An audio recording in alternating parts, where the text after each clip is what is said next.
what's been your frustration level the last few weeks with your percentages being down, and how much did tonight feel good because of that?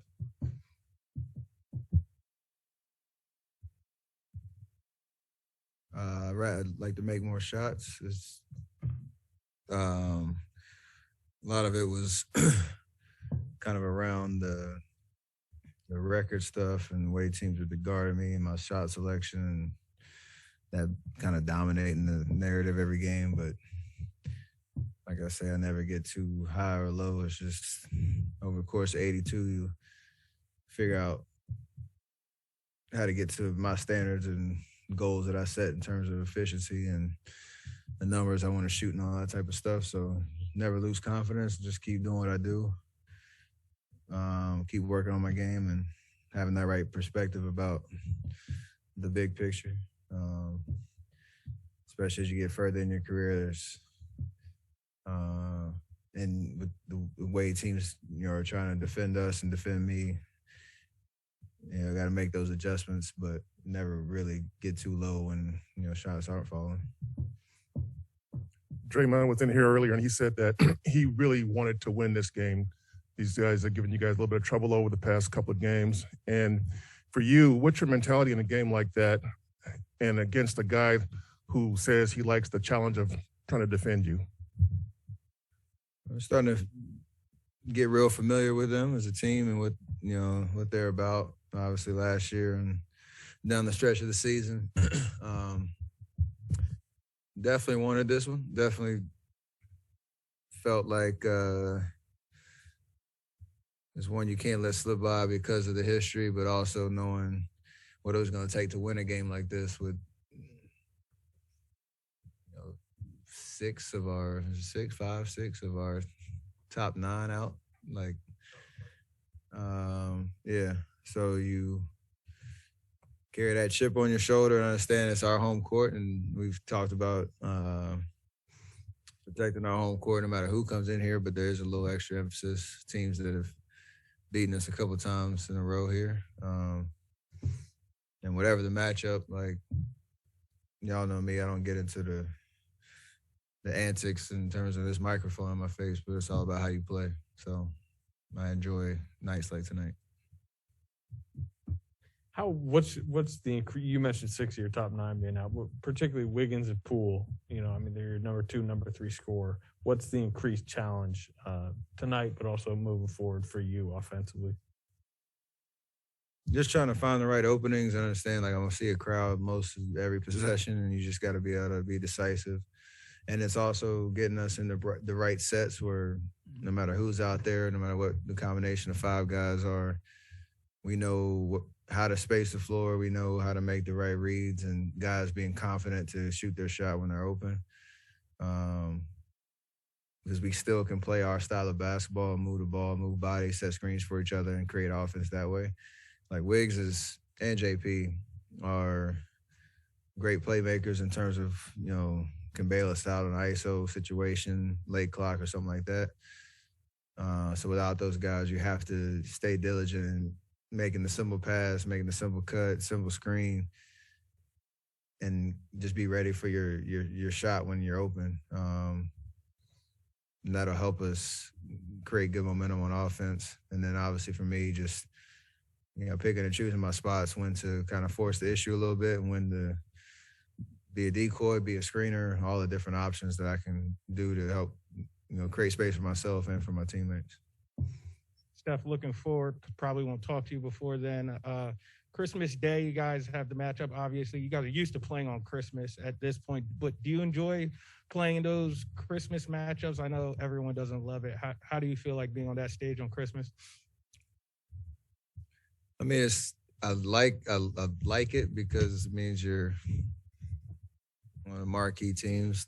This same team's playing, so very selective about who they put in those slots. I personally don't like it because I haven't played well. I don't know. I'm trying to think what my best game. I've struggled a lot on Christmas for whatever reason, so I'm trying to rectify that.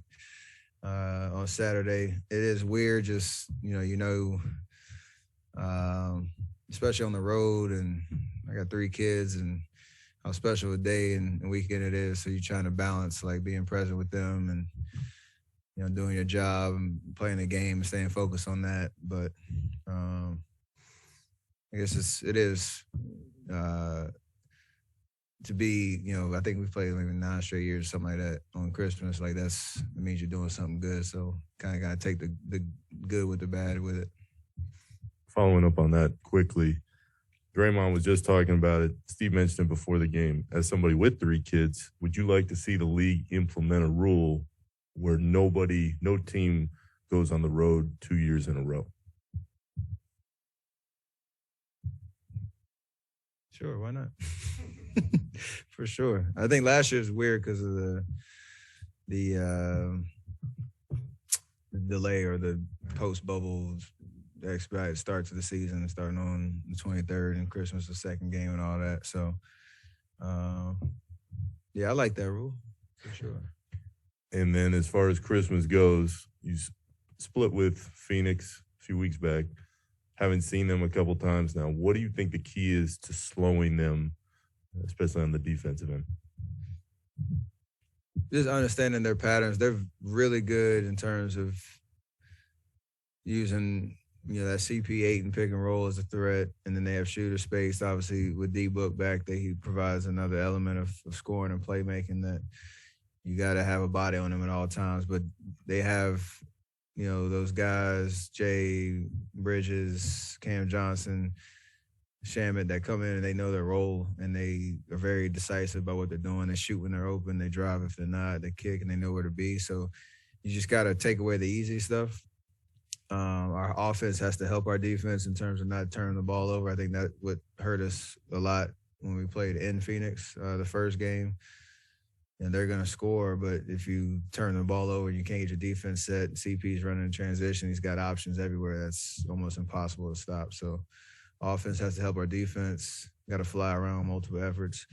And, you know, they're going to shoot a lot of threes. So you got to be able to rebound too. And that's something we struggled with earlier tonight and kind of changed once we shored up the paint and kept them to one shot. So got to do that on Saturday. What did GP2 show you tonight? Just ready to play, ready to step up.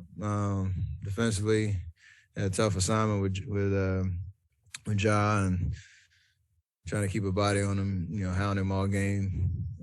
He stepped into some big shots for us.